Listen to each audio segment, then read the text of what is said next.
You're listening to Grown and Growing with Sonia Hamlin.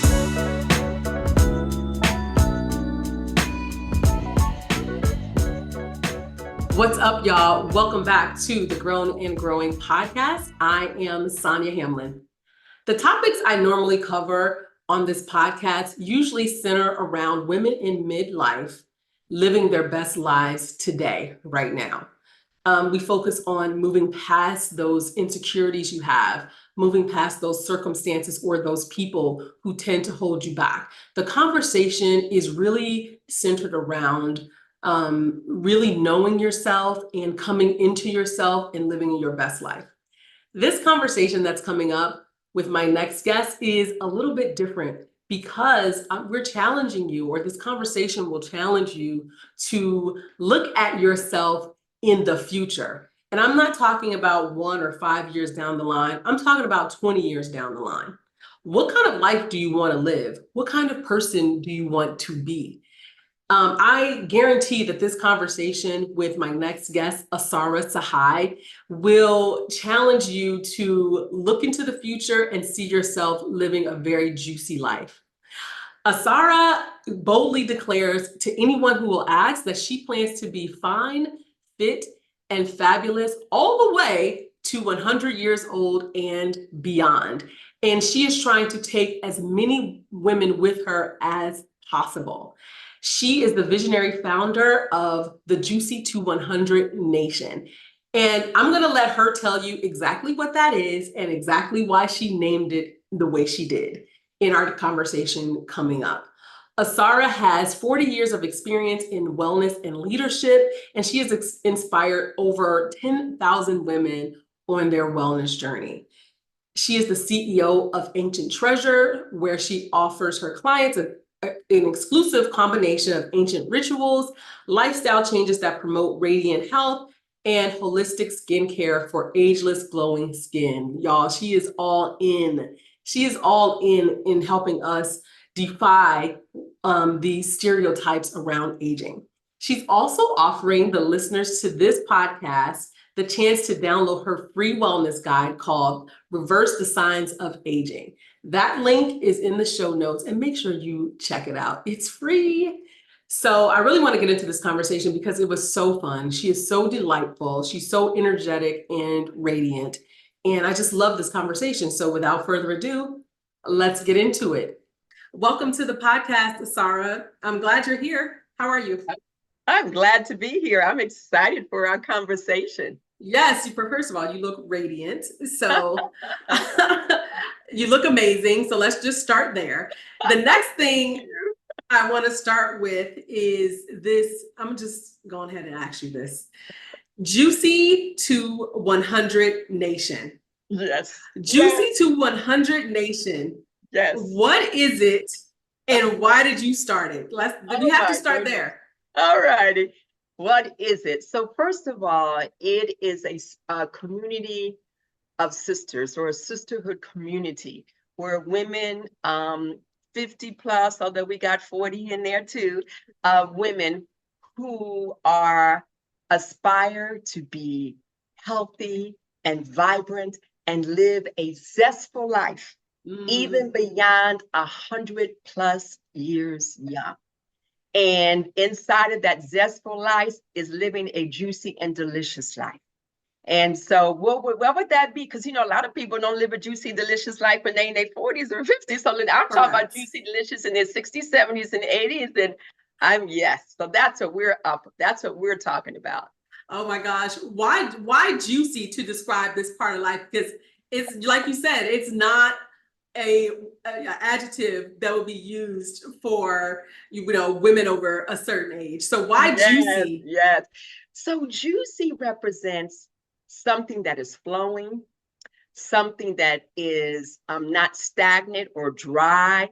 It is something that is succulent in terms of just when you think about a fruit and you bite into it, it's a sweetness to it. It's life-giving. It's filled with water. And as long as we have water flowing in our bodies, then we have a tendency to be more flexible in the way that we move, in the way that we think, because our mind is a muscle as well. And so it's like, oh, like when you think of juicy, you think of something delicious. And that's what I'm saying.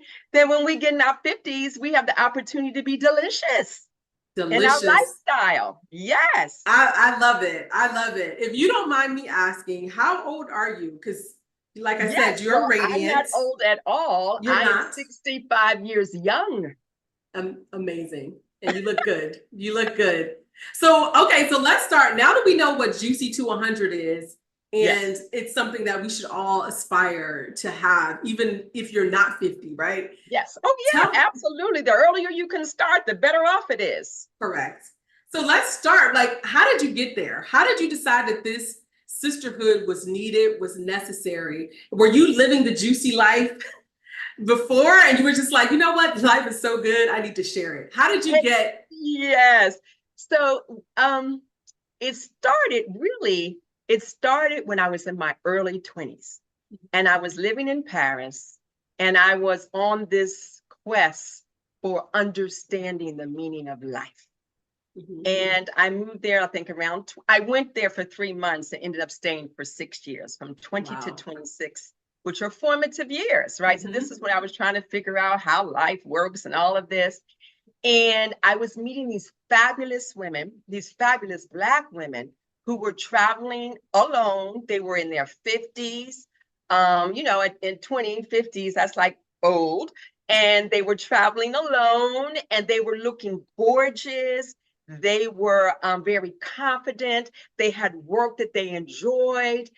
They were healthy and they were like living their lives on their own terms. Mhm. And I just met maybe like 4 or 5 of these women from different places in Paris. And I'm one of those I'm a scientist, right? Mhm. So I like to understand how things work and how the people get a certain place. And so I just started asking a lot of questions, right? Mhm. And just like, how did you do that? What do you? And so I started to put my own research project together. And I came out with, probably by the time I was in my late 20s, came out with, okay, this is what I've learned, that if you do work that you enjoy, Mhm. you have your voice, which means you really speak what's so. You move, and you do something that you enjoy, not just exercise, but a movement that you enjoy, so you don't have to force yourself to do it. Mhm. You have nutrition, and travel was one of the main ways, international travel was one of the main ways that I expanded my mind. And these women were really focused on international travel as opposed to domestic travel. So you're exposed to different cultures and Yeah. how people live and the way people think. And for me, as I was traveling, I'm one of those, oh, I like that. Let me incorporate that in my life. Oh, Mhm. I like that. Let me incorporate that in my life. And one of the things I remember I received is, even though this was older, when I had my second son in my 40s, I discovered, I think it was women in Fiji. Mhm. And they had this thing where they don't believe in putting their children down on the ground until they have learned how to walk. So the Mm. baby is held the entire time, whether it's by that mother or other people, other women. So they never put them on the ground until they're ready to walk. And I just thought that was fascinating. So when I Right. had my second child, that's what I did. My Mhm. husband and I, like my youngest would suck on the lip of his father. And then once he would go to sleep, for me, I would put him to bed, but not him. He would sit there, rock him in the rocking chair until he woke up 2 hours later. So my second son was held pretty much until he walked. And Mm. then that was interesting because people were like, well, your child is going to be a mama's boy, Mhm. not going to be independent, going to Spoiled. always, Yes. like all of these things, right? But see, I believe in the ancient and I believe in the indigenous wisdom. Because one Mhm. of the things that I feel that the indigenous cultures have is that they know how to relate to each other, right? Right. Because they don't have all the technology and all the fancy things, but what they do have that makes a difference is they have each other. So I thought, I'm going to go what they said. And it was an experiment. I didn't know how it was going to come out. And my son now, 25, independent, I mean, running the household, working up the finances. I'm like, what? My son? So this is the result of a 40-year experiment from like 21 all the way. And what happened recently is as I aged, I found that, aging is not respected in this country. In indigenous cultures, aging is a beautiful thing. Like, you get honor and respect because you're an elder, because you're valued in a different way. And so, you're respected. People, do things for you. The young folks do things for you. They respect your wisdom when you speak. There is a certain position that you hold. In this country, it's like put you away. You don't have no life of your own anymore. If you look at television, we only play someone's mother, grandmother. We don't have our own stories. We don't. It's like life stops after you give birth and you have children. You just become an appendage to your children or the appendage to your husband. And after that, you don't really exist. And I was like, I don't think so. I had a lot of life and people were just watching me age. And then the other piece that I do is that I get downloads. And so this Juicy to 100 Nation was through my intuition, saying this is, because, I thought it was going to be named something else. It's like, no, it's Juicy to 100. Because I've always been using the term juicy anyway. Right. And then it was like, okay, living to 100, because I say that I plan to be fine, fit, and fabulous, even beyond 100 plus years young, and so can you. So I thought it was going to be called the Fit, Fine, and Fabulous Nation, something like that. And the intuition was like, we're going to go with something else. We're going to go with Juicy to 100. And it's so interesting because, Sonia, some of the women just are even challenged in saying it, because we call each other juicy women. Juicy, like you were to be juicy woman, Sonia, juicy women. And then people was like, ooh, so just like we get to see it, like where we are hung up just around. So that's kind of the history of how the whole juiciness was born. Came about. So many questions. I mean, I can imagine that you just lived this amazing life and you continue to, because it shows on your face. It shows, like I said, you're radiant. And I guess my next question would be, so when you look at like where we are as a country, you spoke about, how in the US, people of a certain age are disposable. I think that when women go to, when you say that it is fulfilling past 50, I think some women see that. And I think other women kind of look at it like, how is it that being over 50, my kids are older, I'm in a relationship with my husband and there's something that happens when you are raising kids, right? I think that's, it's if you don't try hard at keeping that connection with your spouse, you're gonna have a problem when those kids leave. And so it's just a very interesting time. I know someone who is this age, and I think one of the things that she is struggling with the most is when you take away mom, when you take away, employed by, when you take away friend. It's like when you take away all of these things that we show up as, who are you? Who are you? And so how do you encourage women who have a hard time, overcoming being who they were? Because it seems like you've always been this way. But for women who haven't, how do you help them turn the corner to see things differently? Do you find it challenging? I don't know if it's challenging, but I think that it is, it's counterculture and it goes against beliefs, right? Because we believe, I hear 30-year-olds talking about aches and pains because they're getting older, Right. right? Like when I was 40 or 30, older was like 50, not 30 and not 40, right? Right. And so I think it's up against a few things. We're living in a society where people are getting sicker earlier. Yes. And there is a collective consciousness that is out there saying everything is about aging. Oh, this is because I'm aging. This is happening too because I'm like, it's just an easy fall to, right? So therefore,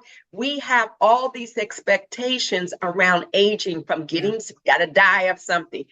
Definitely got to be on medication for something, because most people are on medication. And then it's like, and then sometimes that preoccupation with not feeling good, saying this is because of aging, being on medication, it keeps you so preoccupied, sometimes intentionally, so you don't get a chance to actually explore who you are, because you've got a good excuse called, I don't feel good.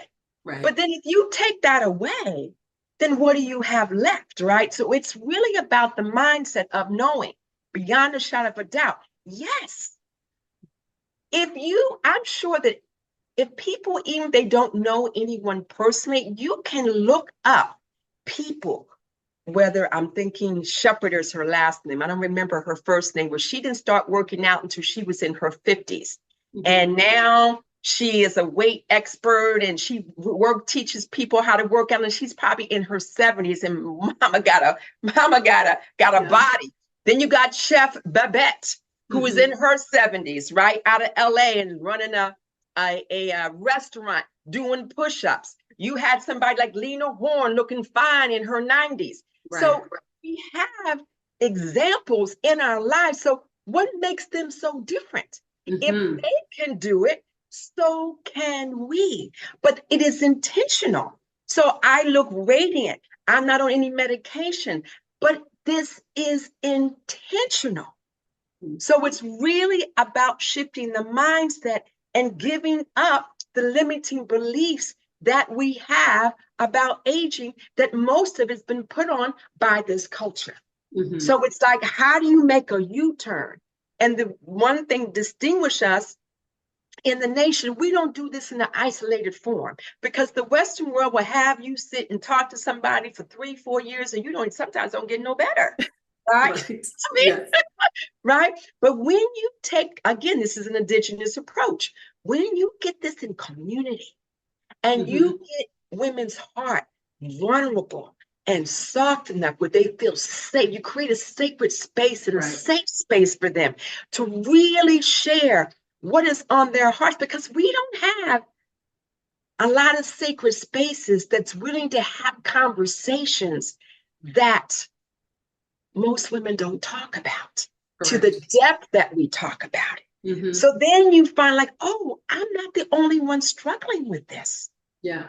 And you get inspired by the other women's stories. So storytelling is another tool in our healing.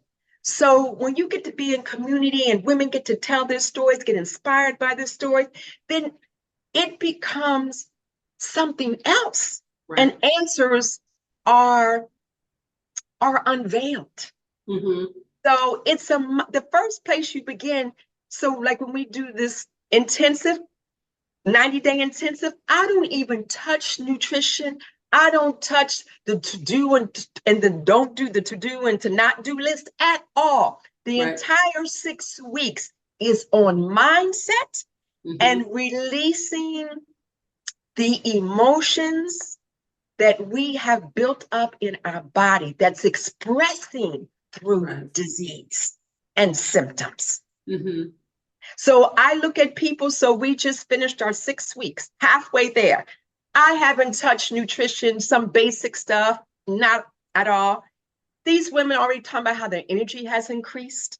Their face, they're looking younger, and not even younger, but brighter, more relaxed. They're more confident. And we haven't talked about nutrition at all, and feel lighter. When we did the ritual of releasing, I don't usually share this, but we did a ritual and was around, we had to build up to it, but it was around, what is your deepest hurt? When do you get to discuss that in a sacred space?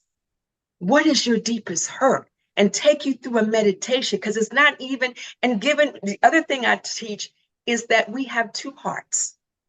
We have the heart that we know, but the womb is our second heart. And we don't give our wombs a voice at all.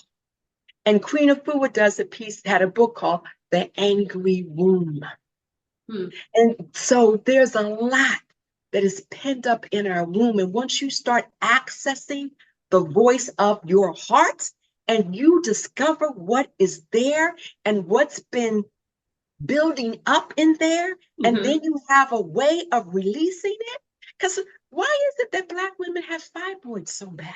More than any other race? I was gonna say, it's interesting that it is around the womb, right? We give life, we give, life there. There's so much happening, fibroids, period. There's a lot happening. And then when you get to a certain age, menopause is happening, which is like, going through a second puberty, going through the change.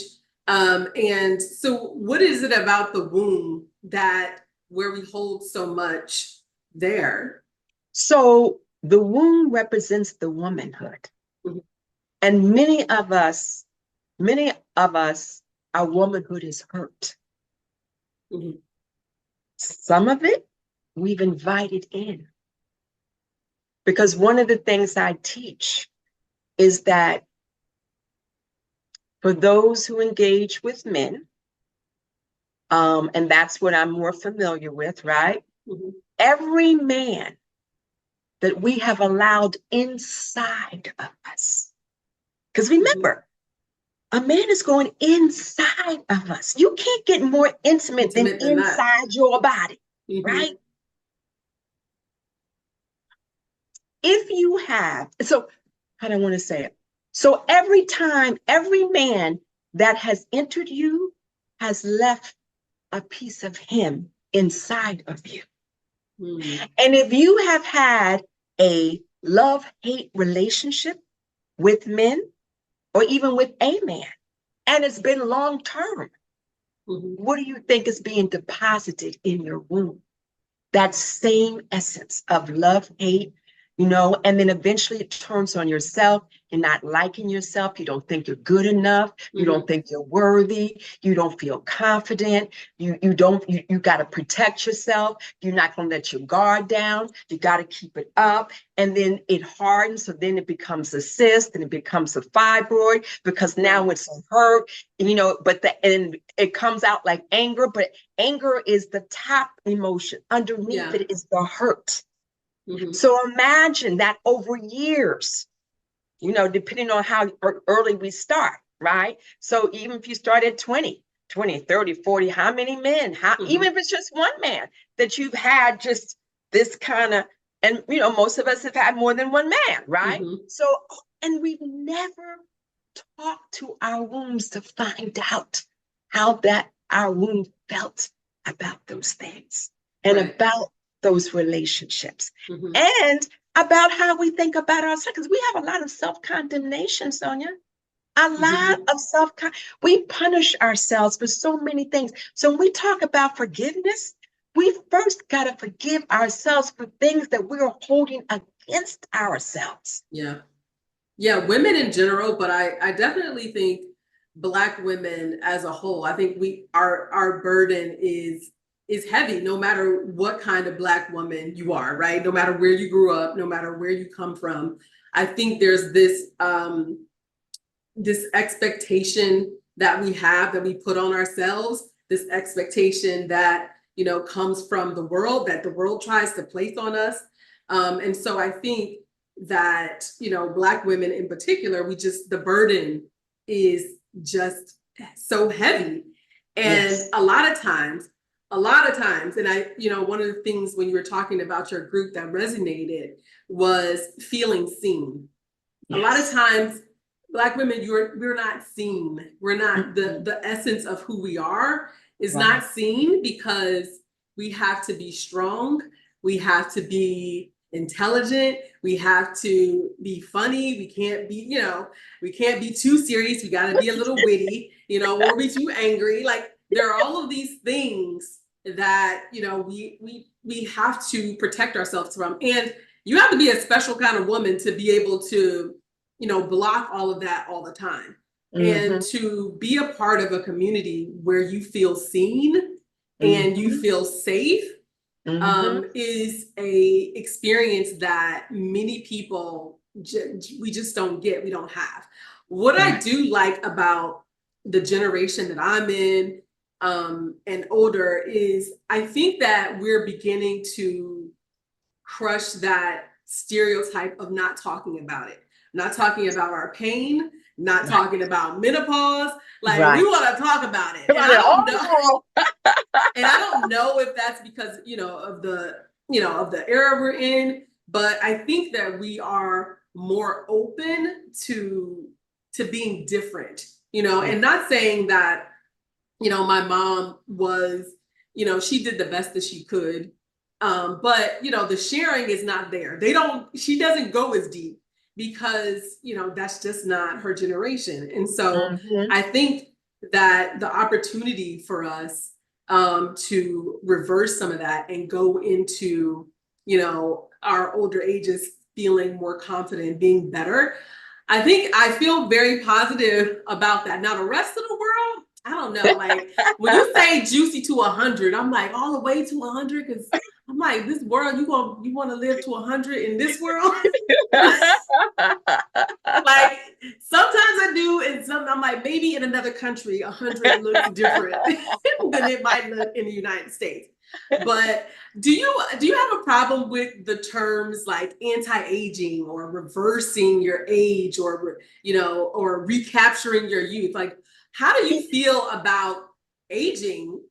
Do you feel like it's, what, I'm getting older and so what? Or is it like I I'm believe it? excited that Okay. oh my goodness. I was looking forward to turning 60, right? Okay. I've been looking forward to, I think when I was in my twins, I was looking forward to turning 50 because I Mm-hmm. had another vision about what 50 could look like. Mm. So me, it's not about reversing, it's about redefining what Mm-hmm. aging looks like, feels like, and how we live it.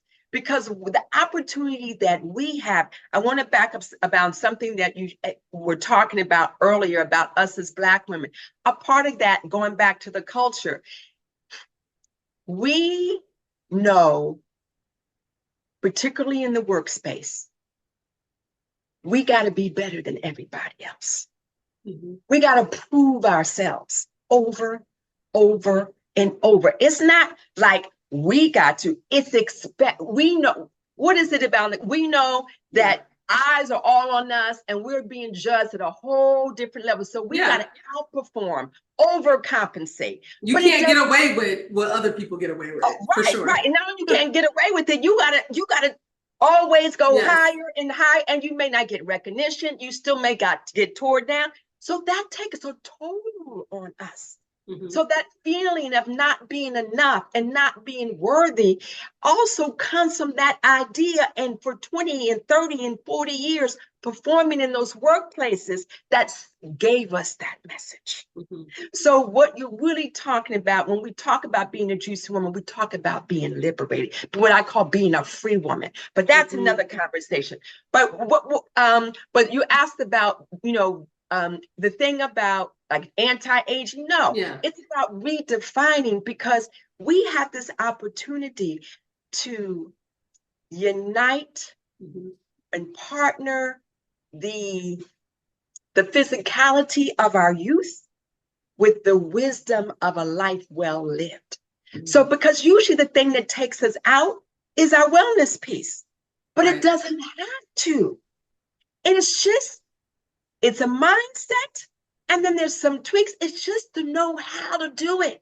And you're not going to find it in the main culture, because the main culture is a culture of decrease, of decline, of dishonor. Just like who no, in this culture, who wants to age in a Right. society that doesn't give you any honor, any respect? Don't make it look juicy, sexy, or inviting. So Right. it's like, hey, who signed up to do that? So I just take myself out. Why not? Or just let me try to keep my youth as long as possible, because that is. And I'm Right. like, whoa.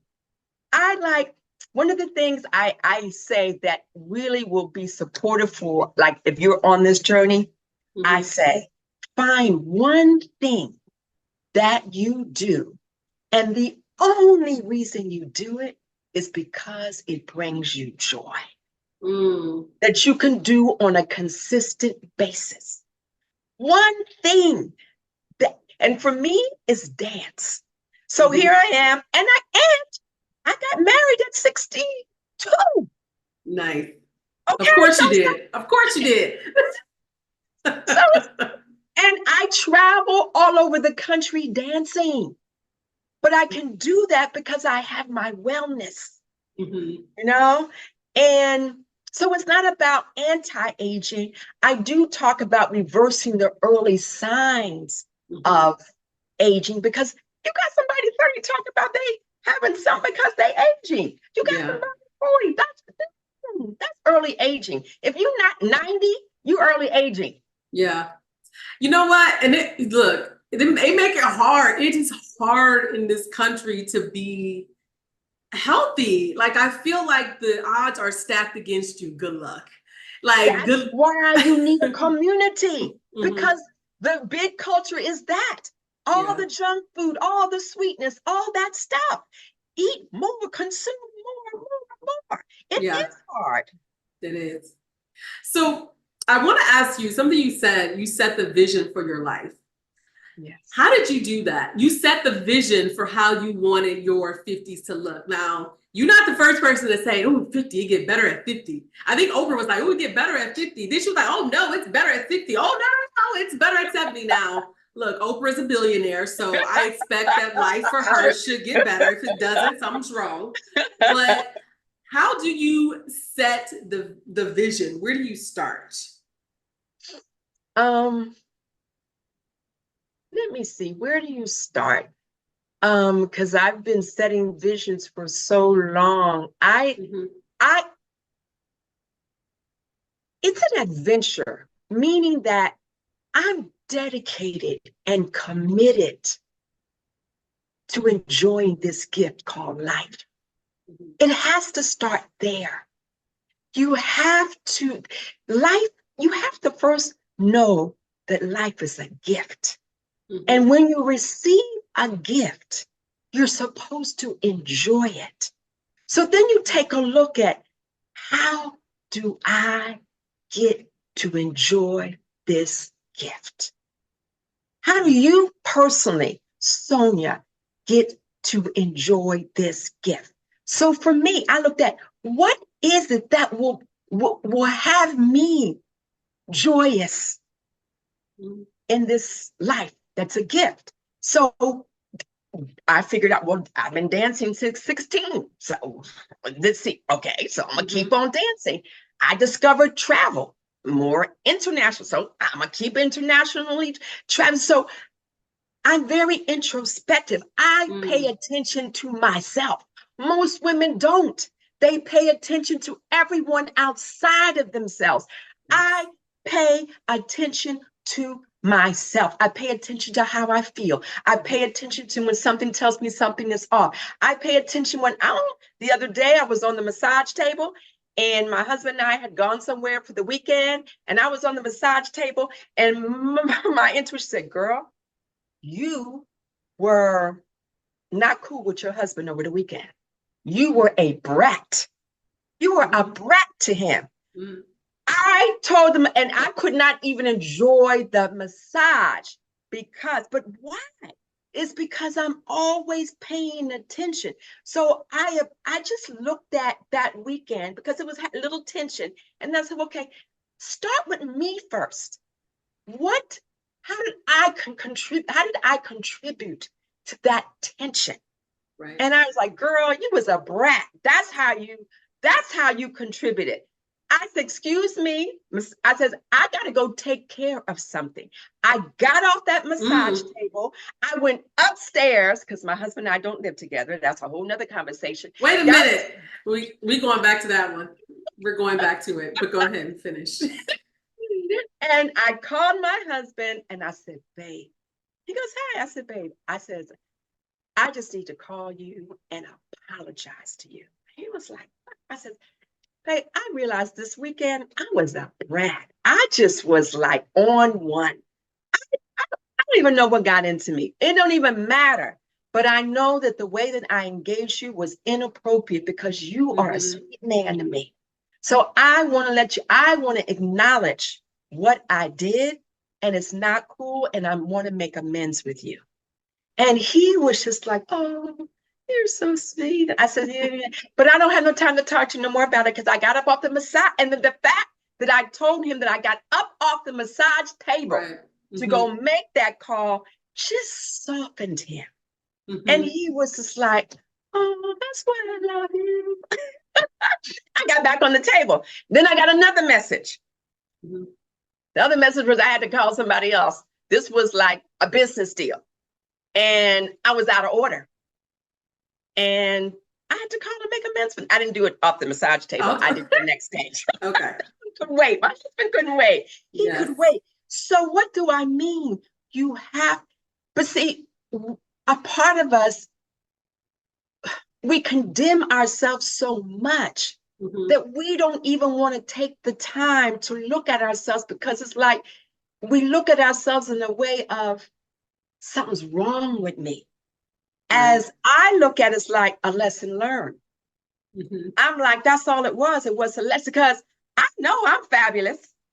And one of the things I used to say, I changed the words now. When I make an error, I used to say, girl, you so sexy.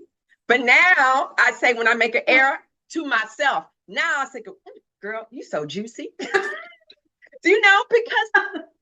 what about humanity? It is. If you don't make mistakes, if you don't make errors, then you are not freaking living.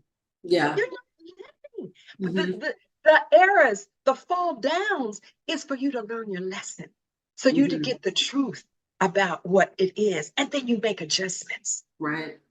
To be softer with softer with yourself, honest with yourself. I think, just, being able to be in touch with who you are, I'm like, that's a whole exercise in itself, right? You got to get quiet enough. You got to do it often enough. And how do you, at some point, because there are both voices in your head, there is the you that is there, and then there is the voice of the world telling you, you can't, you shouldn't, you won't.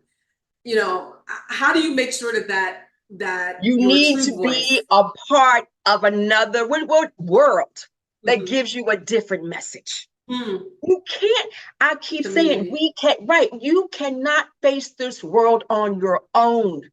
Even before I had the Juicy 2100 Nation, I call every woman should have a sacred council of women that you create. You put these women on your sacred council. But why do you put them on? It's because you have decided that this woman has your back. This woman has wisdom. This woman will tell you the truth when you call her. So before I started the Juicy 2100 Nation, which is a global nation, I had my own secret council of women that had maybe about 7 women on that council. And when I was down, it was like I couldn't get ding, ding, ding, ding, ding, ding, ding. And if I couldn't get one, I'm going to get the other. Somebody going to talk a sister up. Right. And because I know I raised my children in community. When I tell you the missing component for Black women, for our health and wellness, is our community. Right. We look at indigenous cultures, no matter what, our origin is Africa. It's not America. America has its own gift that it brought us, as well as the trials. But we miss when we don't look at our original culture and see what was the value in that. Right. And I took the time to do that. And when I saw, I said, when in my 20s, when I was in Europe, I hung around African women and African families, and we were told the lie that African women were submissive and that they just did anything and everything that their man. No, they just do it differently. But yes. they are, honey, you don't walk over no African woman. So I got a chance to learn the skill and got to see that it was different. So the missing component in our health and wellness is our community. You will not be successful, and it will not be long-term if you try to face this world on your own, whether it's with the Juicy 200 Nation or whether you create your own sacred council of women. I was telling you about my children. I raised my children. We had three mothers. So I could, and there was a point where I became my first son, let me see, was two. I'm trying to think, was two. So it was two when I got divorced. And so I was raising him community minded. And I was like, so let me find. So it was during the time when they had some type of phone chain. But anyway, I put it out in the community, looking for other women with children around these ages, 2 to 5, 2 to 4, who are looking to create a collective of women who want to raise our children together. And at the end of the day, 2 women came through. So my children, both of my children, even though they're 8 years apart, had 3 mothers, the same 3. And what did that mean for me? If I wanted to go out and have some fun, I called one of the mothers. Can I drop off? Yes, girl. Next weekend, can I drop off? They'd call me. Yes, girl. So we were dropping off children. They would stay on the weekends. If I had an evening meeting, I knew I could, and I knew that my children were safe. I knew that they had similar values. I knew that they were going to eat well. They're going to keep in accordance to how. So, raising children is challenging enough, but inside of that, I had it so much easier because I wasn't doing it alone. I wasn't doing, and each mother brought a different thing. We had one mother, she was the nature goddess. She gonna go on walks. She gonna hike. She gonna take them out and teach them about plants. And she's gonna be out in the world and in nature. They're gonna be hiking. They're gonna be fit, right? I'm the mother that, I'm the work ethic mother. You got chores on Saturday when you come. Any children, the kids would come and visit my son on a Saturday. This is your chore. And my son be like, Mom, all my friends, they sometimes won't come over because you put them to work. I said, listen, they know your chore day is on Saturday. If they come over Saturday, that they're going to they have chores as well. So, I'm the mother that's going to answer all the questions. I'm going to talk to you about life. I'm going to talk to you at 8 and 9. I'm talking to you about if they bring it up and they don't I remember work ethic came up. I was like, listen, a woman is an investment and it costs something. So you have to put yourself in a position so that you can take care of your family and your work ethic starts. See, ain't no woman gonna want no lazy man. What kind of quality woman are you gonna have? So I'm talking to them like 10 and 11. And I said, and so that was the kind of mother. I'm a life lessons kind of mom. Right. And then we had another one. She was also kind of transformational and also kind of like a fun mom. So that was kind of what community. And it's, and it's important at every stage of your life to always have a good group of girlfriends, a good group of sisters that you can always call on. I think that as you get older, that and your life transitions away from your kids and, you know, they're grown, or, you know, you just start to think differently. I think, you know, community takes on a different meaning. It's so important, because I think, you know, a lot of what you hear in this country about older people is they die from loneliness, right? Loneliness is a pandemic in the United States, because we push this individualistic, do it on your own, don't worry about your neighbor kind of culture. And, you know, at the end of the day, at the end, you know, towards the latter years of life, it catches up with us, because now you don't have any friends. You don't, you know, you got this big old house and it's just you know, and so the importance of having a sisterhood or a community of people, particularly when you're older, I just think it's so important, especially in this country where, you know, the idea of community is not as important, you know, where it's capitalism over community. Right, right. But see, we make our era young and early with our children. We make our children our center and our world. I didn't do that. I am clear. I am the wheel. I am clear that if I am joyous, if I am healthy, if I am filled to the brim, then my children are going to be filled with the brim, because I'm not going to be engaging them on a half full tank. I'm not going to be engaging them tired. I'm not going to make them the center of the world. I had two sons. It was important that my two sons see me do my self-care. Why? So when they get married, their wives don't have to negotiate why they need to get a massage, why they need to do self-care, because they grew up with a mother where they always saw their mother do self-care. Because the issue is, we often raise our children like they are ours forever. I raised my sons knowing that they're going to be someone's husband and they're going to be someone's father. What are the characteristics do these young people need to have to make good fathers and good husbands?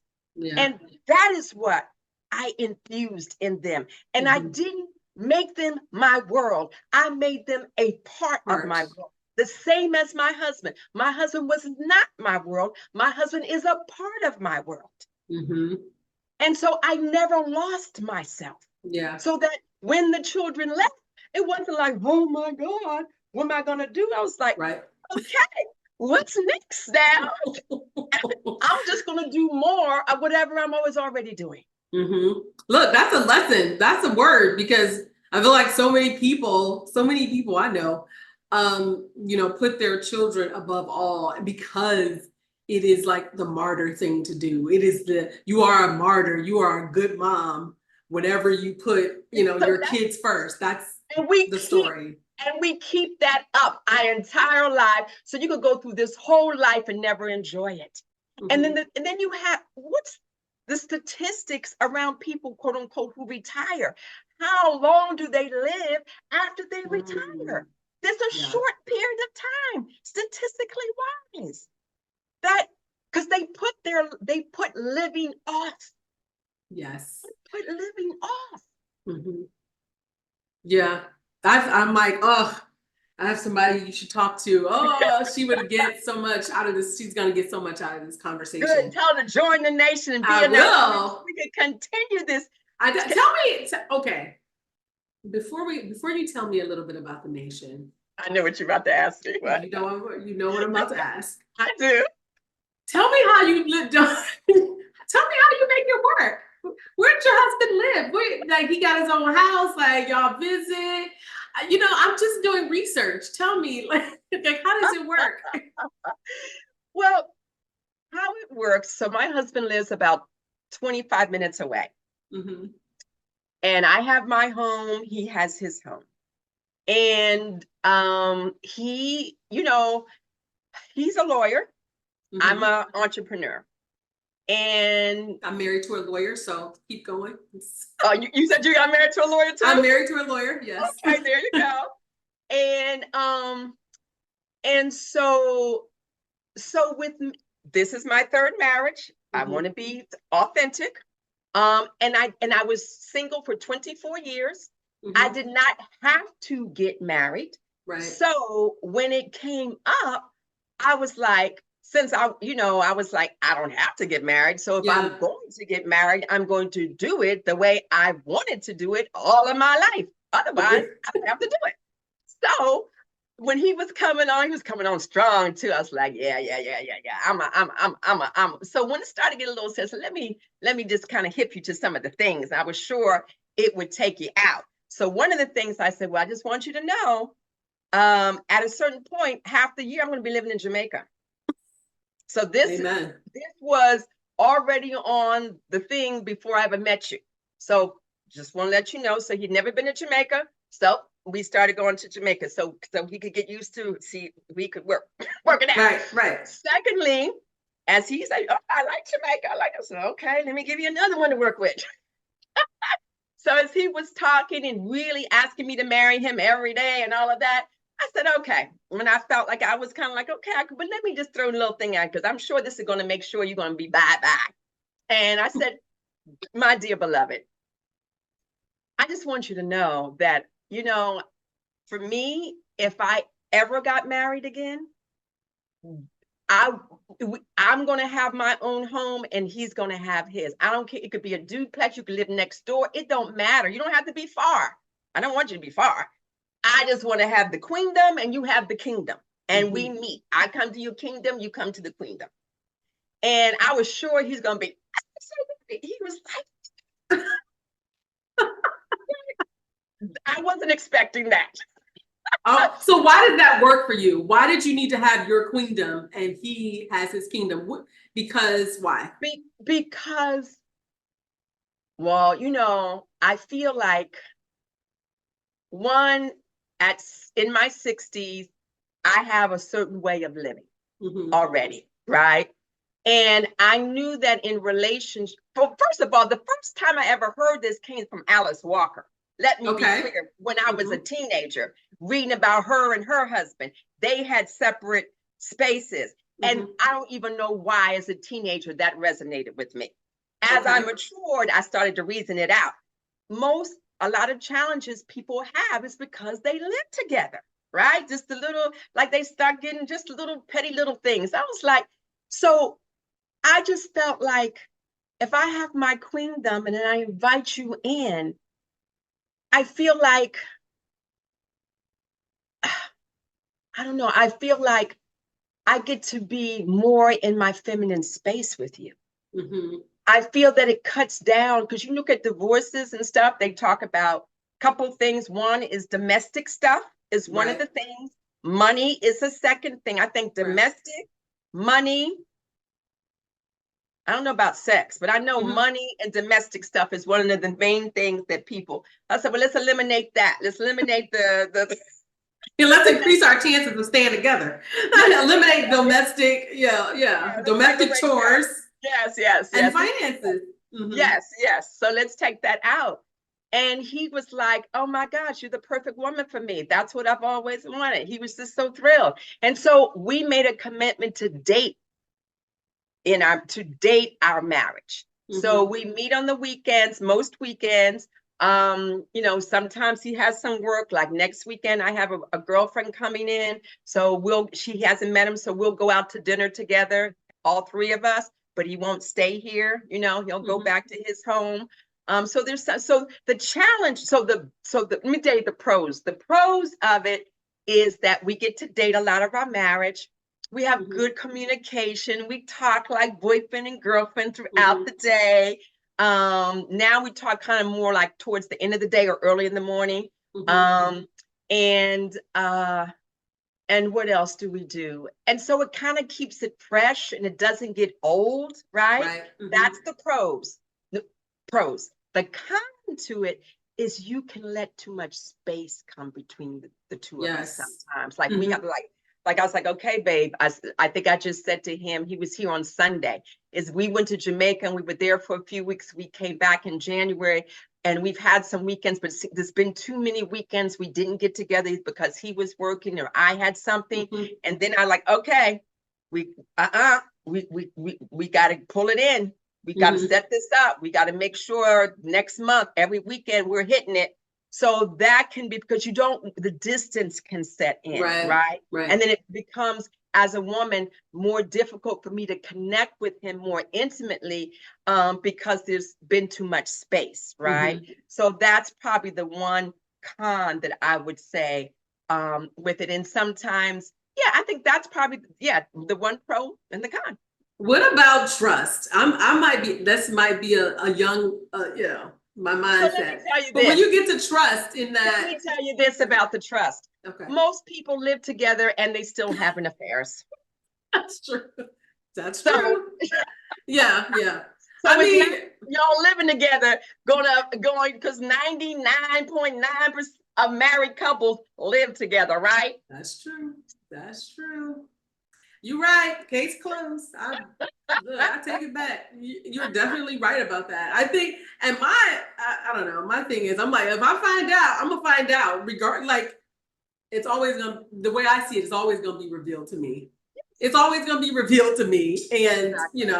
And then we go from there. But exactly. yeah, I could not let that go. I think there is first of all, what I enjoy about talking to you is that I feel like I can listen to you forever.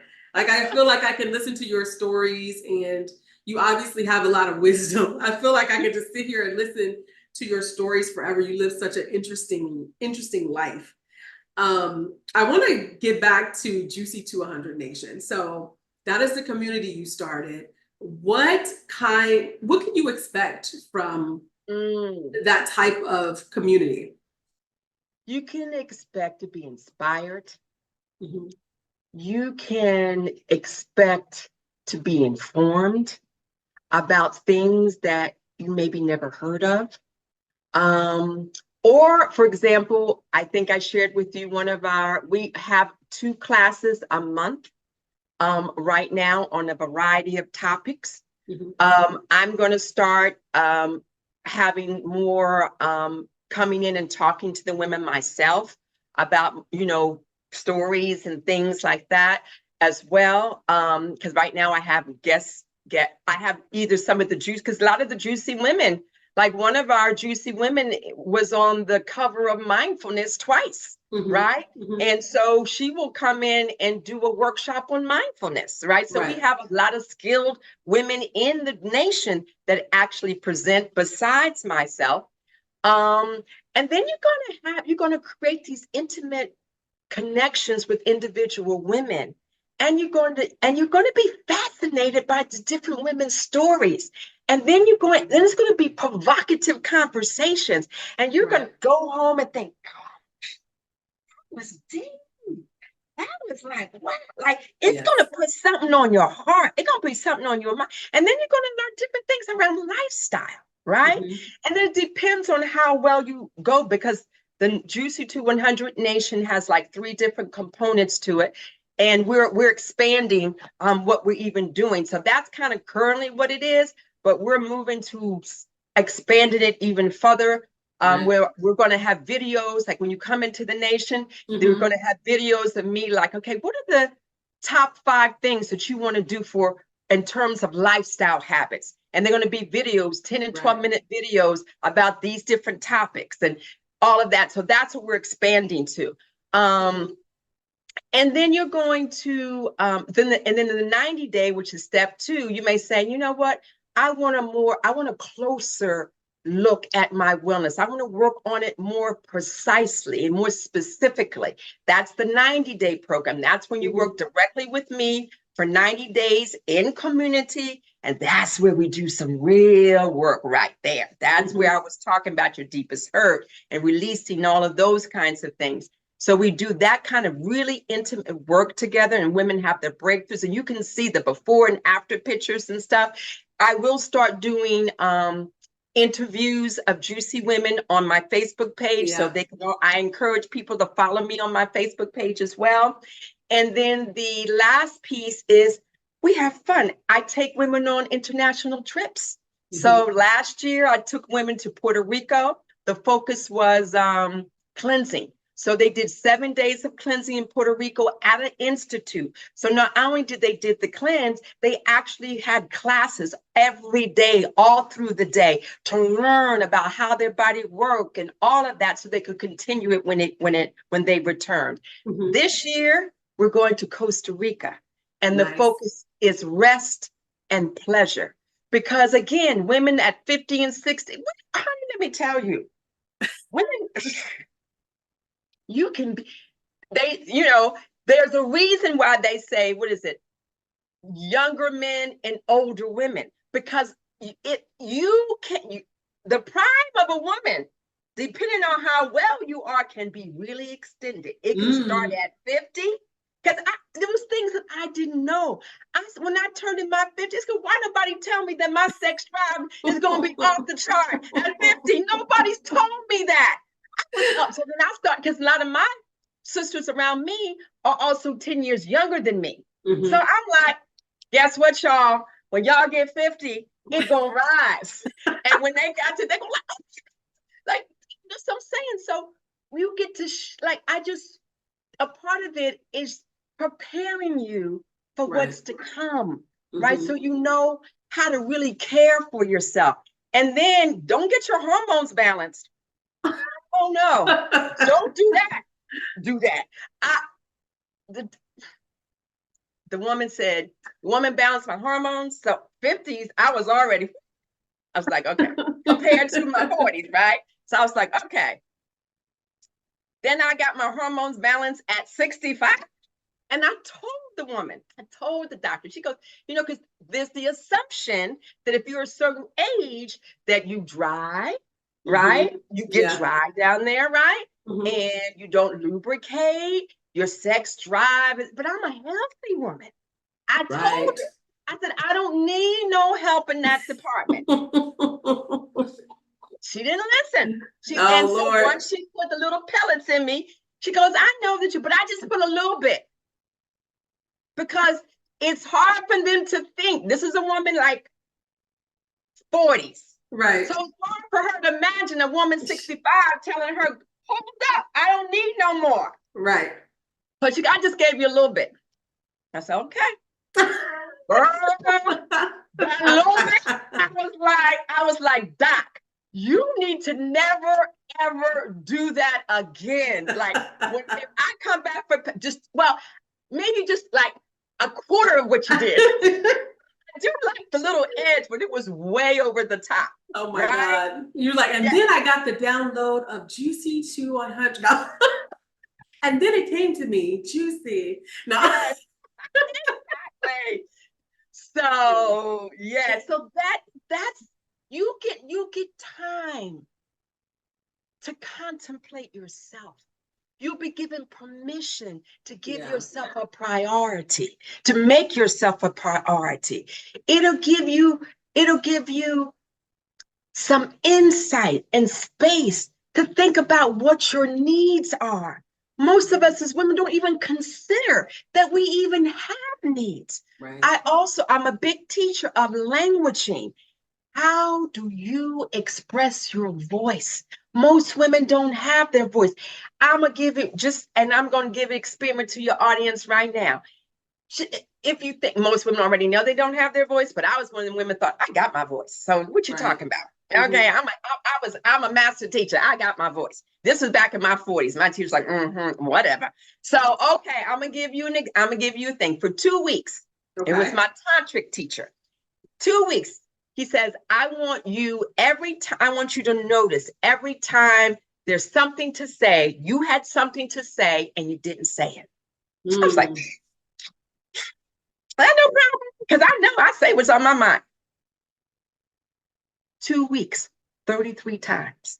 33. This is the expressed woman. This is the master teacher of women. 33 times in 2 weeks, I had something to say and I withheld it. Wow. I teach that heavily, because until we can have our voices and really would speak on our heart and stop rationalizing ourselves out of our feelings because we think we shouldn't be feeling that, and then we rationalize why we shouldn't feel that, and then we get extended bellies, and then we have cramping when we have cycles, and then we have childbirthing times, and then we have fibroids, all because we aren't expressing our needs and our desires. So I work, because I said, dag, if that was me, I know Yeah. how women are suffering. Everyday women are suffering. Mm-hmm. So that's what you can, and more joy and more Yeah. excitement in your life. Like you're gonna get excited about this phase of your life. You're gonna like, wow. And then I bring speakers on who are older that are like, I think I got an 80-some-year-old who is an international deadlift international dead what do you call it, award winning, whatever it is, Yeah. when like she number one and she's 83 or 84. I have another woman that started bodybuilding at 60 something. She did this Mm-hmm. whole now, with the bathing suits and all that. She Right. was doing that in her 60s and was winning. So I Yeah. bring these women on so that like that, if she can do it, so I Yeah. show them other possible, real live, other Real possible. life. Yeah. It's so Yes. funny because you say that. I today I saw Gail King on the cover of the You're so swimsuit. right. Yeah, she's 68 or 69. She Oh, looked good. yeah, gorgeous. Yes. But Thumbs sometimes up. people say that, but they say, oh, because she got money, right? Yes. So here I am, an everyday person, right? Don't got a quarter of anything compared to her, right? Not right. Right. So then they can say, oh, that's because she got money to do that. Even though there's a lot of people who got money who don't look like that at 69, right? That's So true. I'm here to say it's not about the money. I was doing this in my 20s on my little bit of money living in Europe and Paris. I was doing it in my 20s. I was doing it in my 30s when I was a single mama, so but when you make your wellness and your joy a priority, then that's where your money and time follows. If you don't make a priority, then your money and time is not going to follow it. Yeah. I love it. I love it. Like I said, I can talk to you all day. So I probably need to jump into the Juicy Nation so I can be like, Asara, help me out here. I'm feeling a little dry. Pour into me, please. Yes, So it's been yes. amazing. It's been amazing to talk to you. Thank you so much for coming onto the podcast. I know this is going to bless one person in particular, too, because I've been blessed by our conversation. And I know it's going to help so many women. Tell people, I'm going to put this in the show notes, but tell people how they can find you. How can they find Juicy to 100 Nation? Nation, right. So I'm going to put a link in there so they'll find out more about it. Mm-hmm. And Do you have social media? Do you have I have right now, just under my name, Asara Tsehai, on social media. We are creating, like I said, like another space, a Facebook group just for people who really want to start to have the conversation around Juicy Woman, where I'm going to start putting that in. So the best way is to click on the link that we're going to provide and to follow me on Facebook under Asara Tsehai. And then coming soon, we will have, that's going to eventually take you to the Juicy to 100 Nation, Juicy to 100 Nation Facebook, what do you call it? Facebook group. Okay. And then that's when there'll be a more intimate conversation with me. I'll be in there talking once a week on some juicy topic, putting all types of information in, inspiring you, and just like, hey, come on over to my side. Yes, definitely. I want to be where you at, like, for real. Thank you so much. I'm just going to tell you one thing, though. It's funny. Yes. Sometimes, though, this is of it, but I get what do you call that? A crack out of it. I get whatever, I can't remember, a hoot, whatever the word is. When these young men be hitting on me, girl, I'll be like, but I could be your grandmother. Look, it's the aura. It's the aura. It's just they don't know, and they don't even know what to. They don't even know what to do with it. They be flirting with me. And I flirt right on back. Hey, it's like it just keep on going. Hey, And then sometimes they talk, and I was like, keep on going, and because if you very stop, nice. you're gonna get some medicine. Right. They're not ready. They're not ready. They're not ready. I already know. Well, thank you so much for joining me, and for everybody else, I will see you next time. Yes, absolutely. It's been a blessing. Ashe.